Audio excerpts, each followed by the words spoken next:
Nel2204, your pageant vlogger host. Subscribe! Magandang araw Pilipinas and good day pageant lovers! Isang napakagandang balita ang ating hatid ngayong araw dahil tunay na pasabog ang ipinakita ng ating pambato. Walang iba kundi si Gassini Granados.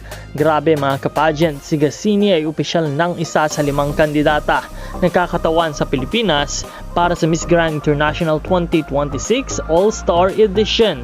Isang espesyal at matinding laban na tiyak na aabangan ng buong mundo. Matatandaan natin na si Gassini ay naging bahagi ng Miss Universe of Philippines kung saan ipinakita niya ang kanyang husay, ganda at talino. At ngayon, mas handa na siyang sumabak sa isang mas malaking entablado, hindi lang dito sa Pilipinas kundi pati sa iba't ibang panig ng mundo. Ay dagsa ng suporta para kay Gassini. Ipinapakita lamang nito kung gaano kalakas ang kanyang dating at kung gaano siya kamahal ng mga pageant fans globally.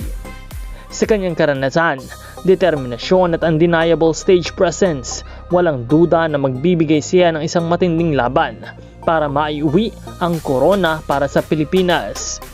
Kaya naman mga kapageant, patuloy nating abangan ang bawat galaw, bawat pasabog at bawat laban ni Gassini Granados sa Miss Grand International 2026 All-Star Edition. At kung gusto ninyo ng updated na balita, eksklusibo mga pasabog at latest ganap sa mundo ng pageantry, don't forget to like, share and subscribe sa channel na ito. At pindutin ang notification bell para lagi kayong updated. This is Nel2204 at magkita-kita tayong muli sa susunod na video.